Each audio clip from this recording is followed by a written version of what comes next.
Bom, pessoal, para hoje à tarde, então, nós temos o tema fé cega, fé raciocinada e fanatismo. Então, já iniciamos, né, porque são temas bem...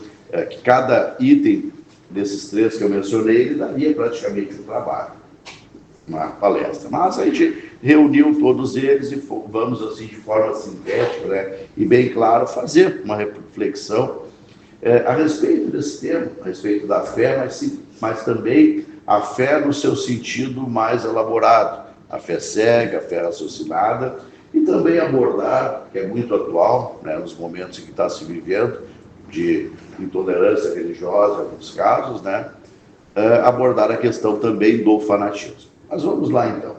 A fé, quando a gente começa a recorrer na literatura espírita, a fé faz referência à nossa crença, faz referência a algo interno, que muitas vezes é difícil de fazermos uma definição. A pessoa diz assim: eu tenho fé que vai se realizar, eu tenho fé que eu vou me curar, eu tenho fé que eu vou melhorar. Mas se alguém perguntasse, mas explica melhor essa fé, como é que ela funciona, às vezes a gente tem dificuldade de definir. Por quê? Porque não é algo a ser definido, é algo que é sentido, é algo que está dentro de nós e muitas vezes a gente não vai ter uma facilidade de fazer uma definição. É um sentimento que carregamos. E esse sentimento, o sentimento da fé, que pode ser a fé direcionada para as mais variadas áreas. Então, a pessoa que tem fé em si mesmo, na realização de alguma coisa, então ela vai ir em busca de realizar, acreditando que aquilo pode ser realizado. A pessoa está lá no mercado de trabalho procurando um emprego, então ela vai procurar a sua colocação profissional, acreditando que ela está apta para aquele cargo, acreditando que ela vai ter condições de sair exitosa no seu processo seletivo. Então ela acredita, né? Temos materiais, nas próprias questões espirituais, o que é a fé? A fé é a nossa crença em Deus, a nossa crença no nosso anjo de guarda, dos nossos valores religiosos. Alguns têm crença em santos, outros crença em espiritualidade, outros crença em Deus, crença em Jesus. E aqui não importa, não está se fazendo uma definição, né, do que é certo e do que é errado. A gente está falando do acreditar. E tem alguns que não acreditam em nada, são os que se dizem ateus, que não têm ali, naquele momento, uma conexão, né, segundo as suas palavras, uma conexão com Deus. Não acreditam na existência de Deus e coisas assim semelhantes. São momentos, né, que o espírito passa, quando a gente começa a ver isso ao longo da caminhada espiritual, que em algumas encarnações o espírito não consegue ainda desenvolver essa sua conexão com Deus. Mas tudo é perfeição, tudo é avanço, e chega um momento, então, que as pessoas, mesmo aquelas que não acreditam, começam a ter dentro de si algo despertando elas para essa conexão com alguma coisa elevada. Isso aí a própria prática mostra, né? A gente vê, às vezes, relatos, né, na história de pessoas que não acreditavam, e aí daqui a pouco as ocorrências, as situações despertaram aquela força interior, que é a chamada fé, que ela está dentro de nós, despertaram e aí então conseguiram modificar, digamos assim, as suas crenças. Então a fé é inata, ela está dentro de nós, ela nos acompanha ao longo das existências, isso é importante também. Por quê? Porque muitas vezes a gente vê pessoas e toma contato, né, com pessoas que têm uma fé fortalecida. Às vezes o mundo está desabando, né, através de problemas, de dificuldades, de desafios, e a pessoa está ali, está firme, resignada, sem murmurar, sem reclamar, sem colocar a culpa nos outros, tendo esperança, porque a fé também é o que vai dar a esperança em algo melhor. Então a fé também produz ali os seus resultados, a esperança é uma delas. Então as pessoas, algumas elas demonstram uma fé muito robusta, muito forte. Ao passo que outras, a fé é muito pequena. Acreditam, têm os seus instrumentos de fé, têm a sua crença religiosa, têm a sua rotina espiritual, vamos assim dizer, que é a oração, que é, enfim, a vinculação a uma religião. Mas quando vem a situação realmente de provação, a situação de dificuldade, aquela fé não sustenta. Aquela fé parece incapaz de dar energia, parece incapaz de sustentar aquele espírito perante a dificuldade. Por quê? Porque é uma fé que ainda não é robusta. Mas então, Renato, por que a diferença de uns e de outros? São as nossas individualidades, são as nossas vivências, são as nossas buscas. Porque quando nós buscamos a Deus, eu insisto muito nesse ponto, as irmãs vão lembrar disso, quando nós buscamos a Deus nos bons momentos da nossa vida, essa conexão com Deus nos bons momentos ou nos momentos menos difíceis, isso vai dar a base para quando chegar os momentos mais difíceis. Traduzindo para o português bem claro, não é lembrar de Deus só na hora da dificuldade. Não adianta lembrar de Deus na hora da dificuldade ainda, como a gente vê alguns, e aqui a gente fala, né, pessoal, a título ilustrativo, que às vezes desafiam a Deus. Ah, Deus, se tu realmente existe, me cura. Ah, Deus, se tu realmente existe, resolve esse problema. Não é assim que é o processo. O processo não é dessa maneira. Em primeiro lugar, o desafio chega com uma finalidade. Então, se o problema chegou, não é para Deus resolver o problema, é para nós resolvermos o problema. O que Deus vai nos dar? Vai nos dar sabedoria, vai nos dar equilíbrio, vai nos dar serenidade, vai nos dar, através da espiritualidade que nos acompanha, boas ideias para a gente resolver o problema. E não é Deus que se afasta de nós, é nós que nos afastamos de Deus. Então, esse processo é um processo equivocado. Mas, voltando ao que nós estávamos falando, lembrar de Deus na hora da dificuldade. Podemos sim, não há problema nisso. O que eu quero dizer? Que quando a coisa está boa, vamos também lembrar de Deus. Quando a coisa está boa, vamos também agradecer. Quando a situação está menos difícil, também vamos aproveitar para fazer a caridade. Quando a gente tem saúde, vitalidade, vamos aproveitar para fazer o bem, para sermos úteis. Ah, não, agora o meu trabalho voluntário, daqui a pouco, quando me aposentar, eu vou começar a desenvolver trabalho voluntário. Beleza? Tá, mas não dá para começar agora. Não tem tempo para começar agora. Não tem recursos para começar agora. Irmãos, a gente insiste muito nesse ponto porque algumas coisas são hábitos que a gente desenvolve. E o hábito de fazer o bem é um hábito diário. É um hábito que ele não tem no nosso planejamento reencarnatório um dia para começar. Ah, quando acontecer tal coisa, ou quando eu chegar em tal idade, eu vou começar a me preocupar com isso. Porque, primeiro, a gente nem sabe se vai chegar naquele patamar de idade. Que bom se a gente chegar. Só que muitas vezes a gente imagina chegar em determinado ponto numa situação. Mas às vezes o plano de Deus para nós, a nossa vida é outro. Então o que a gente faz? Às vezes a gente chega diferente, já não tem tanta saúde, já não tem vitalidade, já está com muitos projetos e assim por diante. E aí a encarnação passa e o aproveitamento não existe. Então, quando a gente está falando de fé, e a gente trouxe isso, porque a fé também não é só acreditar. O acreditar, o crer, é a energia para quê? Para a realização. Então a fé é importante que ela seja uma fé com obras. Grandes obras? Não, obras. Porque o que é pequeno vai crescendo com o tempo. Esse prédio aqui da esquina, está no 14º andar, eu estava olhando, e a gente veio todo mês aqui, eu venho todo mês aqui, ele era um andar, o 2, o 3, e até o final do ano vai estar pronto, habitado, quem sabe. As coisas vão evoluindo da mesma forma, é nós com relação ao bem. A gente vai dando um passo, outro passo, vão surgindo possibilidades de sermos úteis, vão surgindo convites para nós atuarmos no bem, e a gente vai aceitando, vai se desenvolvendo, vai crescendo, vai se aprimorando, e lá pelas tantas a gente está fazendo coisas que são muito produtivas para a nossa encarnação, muito produtivas para nós mesmos. Muito produtivas para o nosso crescimento, porque quando a gente está fazendo o bem, quando a gente está saindo da nossa bolha interna do egoísmo, do meu problema, da minha doença, do meu isso, do meu aquilo, quando a gente sai disso e começa a olhar para o lado, a nossa vida começa a fazer um outro sentido. Começamos a ser mais gratos, porque aquilo que às vezes era um problema, a gente vai ver que não é um problema tão grave. A gente vai ver que a gente está fazendo tempestade num copo d'água, como se diz na língua popular. Então ali nós vamos ter também essa troca de experiências, quando a gente está sendo útil, quando a gente está fazendo bem. Então a fé, ela vai se refletir também em obras.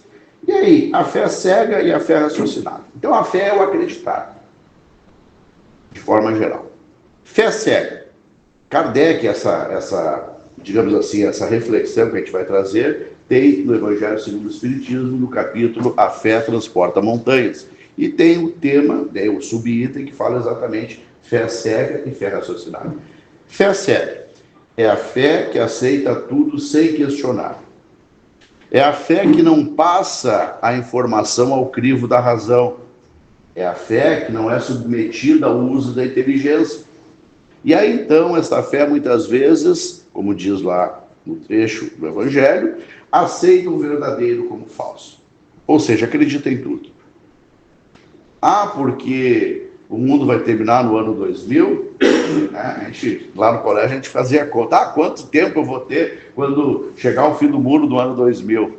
Parecia que faltava muito, mas não terminou o mundo no ano 2000, não terminou o mundo lá na data não sei o quê, e não vai terminar o mundo na data não sei qual. Por quê?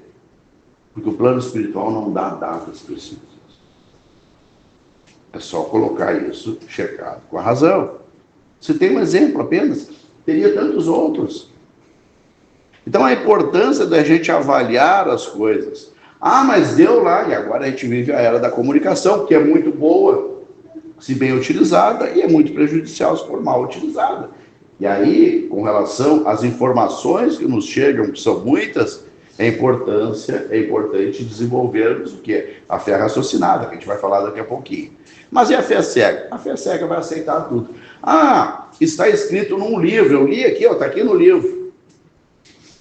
Sim, eu com 10 mil reais hoje consigo fazer o lançamento de um livro com 100 exemplares aproximadamente. Não é porque está no livro que é verdade. Não é porque está em tal lugar que é verdade. Não é porque está no grupo do WhatsApp que é verdade. Então a gente começa a fazer o quê? Fazer uma avaliação do que está aí. Será que Cristo diria isso? É uma das formas que a gente tem de avaliar. Então aí quando a gente fala na palavra avaliar, nós estamos falando exatamente do quê? Da fé raciocinada, que é exatamente o método que propunha Kardec. Kardec, lá no começo da codificação, quando começou a doutrina espírita, quando começaram ali os movimentos mediúnicos para chamar a atenção daquele grande centro cultural que era a França, o que Kardec fez? Chegaram para Kardec e disseram, era moda à época, nos salões as pessoas se reuniam, e o divertimento, então, naquela ocasião, era exatamente conversar com as mesas. As mesas respondiam perguntas de forma inteligente. Foi isso que disseram para Kardec. Não, tem uma reunião, e aí nessa reunião se faz perguntas, e as mesas, através de batidas convencionadas, dão respostas inteligentes. E Kardec, professor Hipólito Leão Delisard Rivaio, ele era um homem de ciência. Ele já era, à época, um expoente na área da educação, na área científica. E ele, então, com a sua sabedoria, disse, não é possível que uma mesa, um ser inanimado, possa dar respostas, e muito menos respostas inteligentes. Mas, como ele era um homem de ciência, ele não ficou apenas na negação, vou lá conhecer. Mais ou menos assim, eu estou resumindo a história. E aí, ao chegar lá, ele percebeu realmente que o fenômeno acontecia. Só que ele entendeu que tinha algo mais. Ali existia uma interferência inteligente para que as respostas fossem corretas. E aí começou todo esse desdobrar, né, do processo mediúnico, através daquela maneira que o processo mediúnico sempre houve em todas as épocas da humanidade. E ali, então, foi se refinando, digamos assim, os processos de comunicação e foram vindo as informações, e essas informações, então, foram reunidas e lá, em determinado momento, tivemos o lançamento do Livro dos Espíritos. Mas ele, então, fez exatamente essa verificação. Ele não aceitou aquilo, ele fez o uso da inteligência para ver se aquilo era apropriado. Então, a fé raciocinada é exatamente essa, avaliarmos aquilo que nos chega em matéria de informação espiritual para ver se tem procedência. Seja na forma escrita, na forma da mídia, seja na forma de uma comunicação espiritual, é importante a gente avaliar. A gente ler, entender o sentido. Com relação ainda à orientação espiritual, é importante destacar. Irmãos, na orientação espiritual, e aí eu vou falar do que acontece comigo, já aconteceu diversas vezes lá na casa que eu frequento, né? Temos também o trabalho de orientação espiritual. De vez em quando eu tirava lá a orientação, eu lia a orientação e não achava sentido. Outras vezes, quando eu estava obsediado, eu lia, mas esse médico fez isso aqui, é louco, está errado. Mas daí no outro dia eu lia de novo. Aí, de uma noite para um dia, eu já começava a enxergar alguma coisa diferente. Começava a entender que ali tinha algo que realmente tinha o seu sentido. E aí, a posterior, eu lia novamente, e ali eu entendia que realmente aquela orientação tinha um sentido. Não é simplesmente pegar a orientação, ler naquele momento e guardar na gaveta. Não. É ler daqui a um tempo. Porque às vezes o que vem da espiritualidade para nos informar não vem para o dia de hoje. Vem já nos preparando para as futuras situações que vão se apresentar. Então tudo isso a gente vai fazendo. E se não for aproveitável, não tem problema, está ali a informação, daqui a pouco ela pode ser útil. Dessa forma a gente vai avaliando. Um outro crivo, uma outra seleção que a gente pode usar na avaliação é justamente o seguinte. Bom, o que está sendo dito aqui, Jesus diria, essa é infalível. Essa é infalível. O que está escrito aqui, o que está sendo dito aqui, Jesus diria, conhecendo nós como já conhecemos Jesus. E aí, vamos esperar a resposta. Se Jesus diria aquela frase, é porque ela tem sentido. Se ele não diria aquilo, é porque não tem sentido. Porque Jesus é todo amor, toda bondade, é o nosso modelo e guia. Então é aí que nós vamos fazendo essa seleção. É aí que nós vamos fazendo essa observação. A observação dos próprios resultados das coisas, a observação do que as pessoas dizem, do que elas falam, como elas agem. Tudo isso a gente vai observando e vai desenvolvendo o nosso senso crítico. E aqui, quando eu falo em desenvolver o senso crítico, não é aquele questionamento sistemático, aquele questionamento chato, sabe? Não, mas por que isso? Mas por que aquilo? Onde é que está escrito? Não, é avaliar com mais serenidade, tentar entender melhor, para aí tirar uma conclusão, se serve ou não. Né? Então essa é a fé raciocinada, a fé que nos propõe Kardec. Uma fé de avaliação, uma fé de reflexão, uma fé usando a nossa inteligência, e principalmente nesses momentos de tanta informação. E, irmãos, quando se fala em tanta informação, não é no sentido negativo. Pelo contrário, no sentido positivo. É no sentido que hoje temos a oportunidade de tomar contato com informações que até então a gente tinha dificuldade. Mas o que é importante? Avaliarmos aquela informação que nos chega. E se a fonte não é boa, nos abstemos daquela fonte. Se a fonte não é de credibilidade, nos abstemos disso. Que nem eu tinha uma senhora muito amiga minha, que era a rainha das fake news. Vivia me mandando, quase todo dia ela me mandava alguma coisa que não tinha fundamento. Quando ela mandava, eu já ia atrás para ver, porque eu sabia que era fake news. Fulana, é fake news. Fulana, não procede. Fulana, olha lá em tal lugar. Não é isso. Aí chegou um dia, né? Que a minha paciência é um pouco limitada e não demorou muito para esse dia chegar. Fulana, se tu me mandar mais uma fake news, eu vou te bloquear. Beleza? Aí parou. Sabe? É informação equivocada que vai nos conduzir a erro. Então, se a pessoa não avalia, o problema é dela, mas a gente não pode ficar aceitando e às vezes até divulgando coisas que a gente não conhece. Bom, e aí a gente entra no terceiro item, a questão do fanatismo. Porque a gente veio, né, numa construção. A fé cega, que aceita tudo, a fé raciocinada, que faz uma avaliação à luz da inteligência, e aí nós chegamos no fanatismo. O que é o fanatismo? O fanatismo é uma posição extremista. É uma posição, digamos assim, onde só a nossa crença tem o valor. Só a minha verdade é a verdade. Só o que eu faço está certo. E o fanatismo nas religiões, ele está, digamos assim, presente em todas as correntes religiosas, inclusive no nosso meio. Inclusive do nosso meio espírita. E o que é o fanatismo? O fanatismo é exatamente essa questão, a questão de acreditar que só a sua crença é boa. Vamos lá então, uma rápida reflexão. Deus, quando nos oportunizou o contato com as religiões, e aí a gente vai ver religião como um elo de ligação, que vem lá do latim do religare, um elo de ligação do homem com Deus, um caminho de ligação do homem com Deus, ele nos oportunizou várias possibilidades.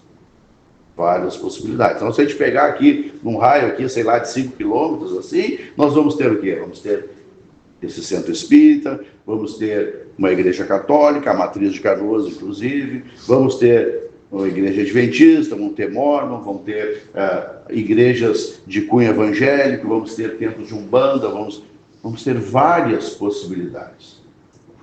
E a maioria das religiões tendo Deus como princípio. A maioria das religiões pregando um processo de transformação para melhor. Quando a gente começa a observar, a gente vai entender isso. Claro que são caminhos diferentes, são crenças diferentes, são dogmas diferentes, mas são caminhos. E como tudo que provém de Deus provém com sabedoria, se Deus assim o fez, é porque assim que é necessário. Justamente para quê? Para oportunizar a cada espírito, no seu momento espiritual da atual encarnação, exercer a sua conexão com Deus, com o elevado. Então, daqui a pouco a pessoa é espírita e vai para uma outra crença religiosa. Ah, mas fulano é espírita, como é que foi?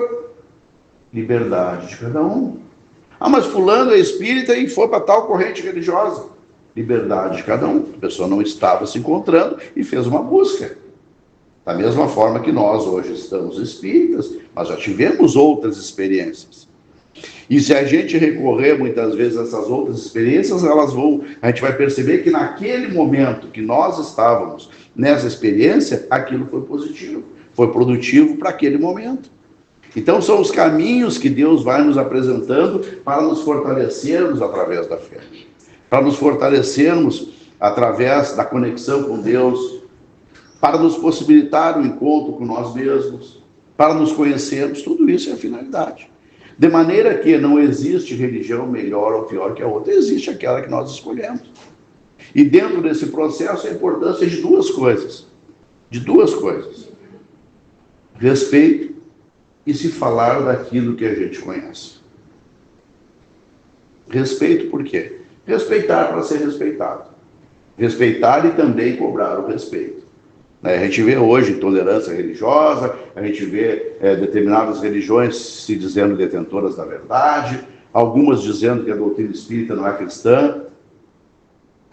Só um pouquinho. Como é que a doutrina espírita não é cristã se temos lá na questão 626 Jesus como modelo e guia, e quando nós pegamos as 5 obras da codificação, a terceira obra é o quê? O Evangelho segundo o Espiritismo. Contendo o quê? Contendo as máximas morais do Cristo e a sua concordância com o Espiritismo. Qual é a proposta do Evangelho segundo o Espiritismo? Despertar em nós o reviver do Evangelho de Jesus. Então, a doutrina espírita cristã. Quem fala não sabe ou está mal intencionado. Mas nós espíritas também temos que ter o cuidado de falar daquilo que a gente conhece. Ou de preferência, nem falar daquilo que a gente conhece. Não entrarmos em debate. Vamos fazer aqui um debate religioso.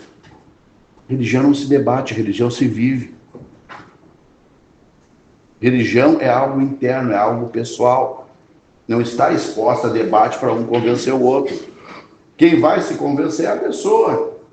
Quem vai se convencer é a experiência de vida ou aquela informação, mas jamais um diálogo ou um debate. Uma troca de ideias, sim, é positivo, mas jamais um debate para convencer. A minha é melhor que a tua, o meu povo vai ser o povo eleito. Tem algumas correntes religiosas aí que dizem, né, que determinado povo aí nas escrituras é o povo eleito por Deus.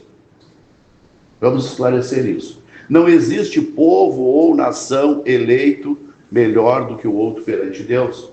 O que existe? Existe em determinados momentos históricos, dentro do processo evolutivo da humanidade, nações que ocuparam um lugar de destaque. Vamos lá então. O povo hebreu, com os 10 mandamentos. A própria França, no processo da codificação. A própria Inglaterra, lá no processo da Revolução Industrial para trazer o progresso. O próprio Brasil, num contexto atual, sendo aqui o celeiro de vivência e de divulgação do Evangelho. Então, cada nação vai ter, em determinado momento, um protagonismo dentro de uma proposta divina. Mas não existe nação melhor que outra, não existe povo escolhido. O amor de Deus é o amor integral por toda a humanidade e por todos os irmãos do plano invisível. Então, isso também faz parte desse processo, do respeito, do entendimento. Faz parte também de nós termos essa atenção de não entrarmos em polêmicas, de termos o nosso espaço, né, exatamente respeitar o processo alheio, falarmos daquilo que a gente sabe, daquilo que a gente conhece.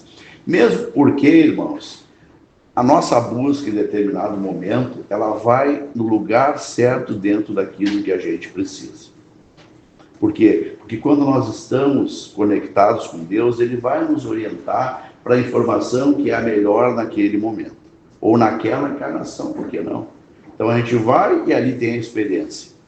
A gente vai e ali tem o processo de transformação. Como é que eu vou falar mal de uma religião e consegue ir lá dentro de um presídio e transformar a vida de uma pessoa se remindo do crime? Estou falando aqui daqueles que realmente abandonaram o crime, que não foi uma fantasia.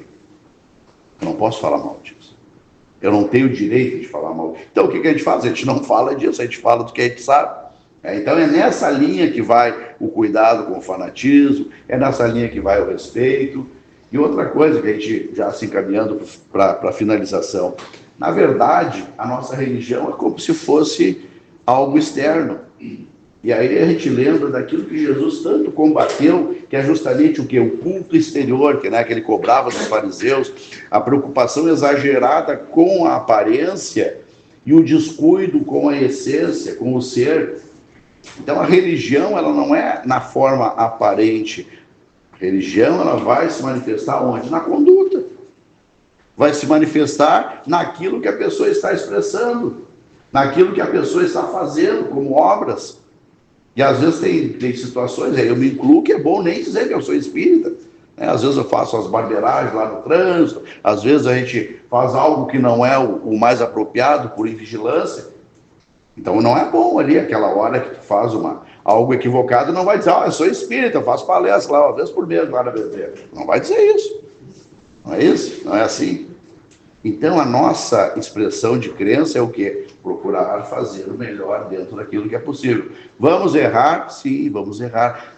Temos o direito espiritual de errar. Temos esse direito. Mas, perante as informações, perante os conhecimentos espirituais que a gente tem, o nosso dever perante o erro, o quê? É nos, em primeiro lugar, reconhecer aquilo que está errado, aquilo que precisa mudar e imediatamente fazer a correção. Opa, tropecei, levanta e segue adiante, procurando acertar. O que Jesus disse para a mulher adúltera?